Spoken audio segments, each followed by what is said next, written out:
नांथाब नाजानायनि गेजेरजों नोंथांनि जि फिथाइ बेखौ नोंथांमोना मोगथां महराव मोननो हाबाय थामहिनबा नोंथांमोननि बिजाथिया देरहानो हाबाय मा फोरमायगोन बे समाव? गिबियावनो सिडली समस्तिनि एमएलए समस्तिनि जोंनि मानगोनां भटार रायजो राजाफोरखौहाय गोसो गोरबोनिफ्राय जोंनि एनडिएनिफ्राय जानानै स्पेशली जोंनि इउनाइटेड पिपल्स पार्टी लिबारेलनि जानानै गोसो गोरबोनिफ्राय बिथांमोननिसिम खुलुमनाय गोजोननाय आरो बिथांमोनखौ साबायखर बावहरदों। बिथांमोना जोंनो दिनै आशीर्बाद होदों। ओरैबायदि आशीर्बाद होदों जे जों जे जिनिसखौ सानदोंमोन जे जोंनि इन्टारनेल सार्भेयाव इन्टारनेल एग्जिट पलाव जोङो 36,000निफ्राय एसे बांसिन भटआव देरहागोन होननानै बुंदोंमोन। बे जों जेखौ इन्टारनेल एग्जिट पल खालामदोंमोन बे एग्जिट पलानो दिनै सैथो बाहाय जादों। बिनि थाखायनो दिनैहाय सिडलीनि जे रायजो राजाफोर जोंनि मानगोनां भटारफोर बिथांमोनखौ आं गोसो गोरबोनिफ्राय गोजोननाय बावहरदों।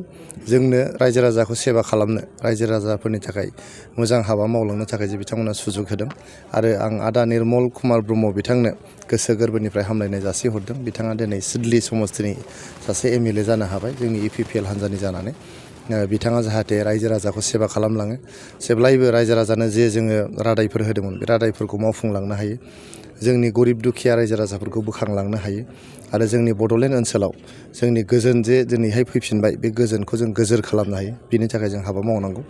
आङो जोंनि प्रमद बर' सारनिसिमबो गोसो गोरबोनि हामलायनाय जासिहरदों आरो बिथांखौ धन्यबाद होदों। बिथांमोननि दैदेननायावनो जोङो बयबो इउपिपिएल हान्जाजों लोगोसे बिजेपि एजिपि जों ज' नांनानै प्रमद बर' सारनि दैदेननायाव नैबे बिसायख'थिखौ जों देरहानो हादों। लोगोसे जोंखौ आशीर्बाद होदोंमोन जोंनि आसामनि कर्मयोगी चिफ मिनिस्टार मानगोनां डक्टर हिमन्त बिश्व शर्मा सारा। गतिके बिथांनोबो आं गोसो गोरबोनिफ्राय साबायखर बावहरदों आरो हामलायनाय जासिहरदों। नोंथांमोननि जे बेरेखा दोलोआव थानानै बिपिएफ बा कंग्रेस दोलोनि दैदेनगिरि बिथांमोनाबो गोख्रोङै खामानि मावदोंमोन नाथाय बिथांमोना देरहानो हायाखै। आङो सिगांनो बुंदों जे जोंनि बिपिएफ हान्जाया सिडली समस्तियाव देरहानो थाखाय बिथांमोना गेलेयाखै। बिथांमोना गेलेदों गावसोरनि केडारफोरखौ आरो वार्कारफोरखौ आरो भटारफोरखौ हमथानो थाखाय। दिनैहाय बिथांमोना मोजां गेलेदों बिपिएफआबो। गतिके बिपिएफनोबो आं गोसो गोरबोनि हामलायनाय जासिहरबाय। बिथांमोना गोसो बायनाङा राजखान्थियाव जेननाय देरहानाया थायो। गतिके जेनदों होननानै गोसो बायनांगौ बेहाय बिपिएफआ जेबो गैया। इयुनावबो बिथांमोना इलेक्सन गेलेलांनांगोन आरो जोङो जिहेतु इउपिपिएल आरो बिपिएफनि गेजेराव सावरायलायनाया सोलिगासिनो दङ। इयुनावबो जों सावरायलांबाय थानांगोन। जों बड'लेण्ड ओनसोलनि रायजो राजाफोरनि मोजांनि थाखाय जोंनि बड'लेण्ड ओनसोलखौ जोङो मोनसे जौगाखां ओनसोल होननानै दिखांनायनि खाथिराव आरो जोंनि बड'लेण्ड ओनसोलाव अराय गोजोन गायसननायनि थाखाय जों बिपिएफ आरो इउपिपिएल बे मोननै हान्जाया जेब्लायबो जों खामानि मावलांनांगोन। गतिके बिथांमोनाबो जोबोद मोजाङै गेलेदों। बिनि थाखायनो बिथांमोननिसिमबो गोसो गोरबोनि हामलायनाय जासिहरदों।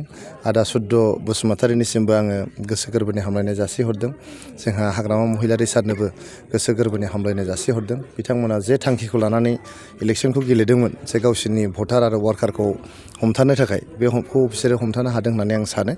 नाथाय दिनै जिहेतु जोंहा आदा निर्मल कुमार ब्रह्मआ इउपिपिएलनि बिजाथि जानानै गोबां बिबाङाव देरहानो हाबाय। बियो जोंनि इउपिपिएल हान्जानि गोजोन इयुन आरो जोंनि बड'लेण्ड ओनसोलनि गोजोन इयुननि बियो मोनसे इसारा। 2025 मायथाइयाव बिटिसि बिसायख'थि जानो थांगासिनो माबायदि?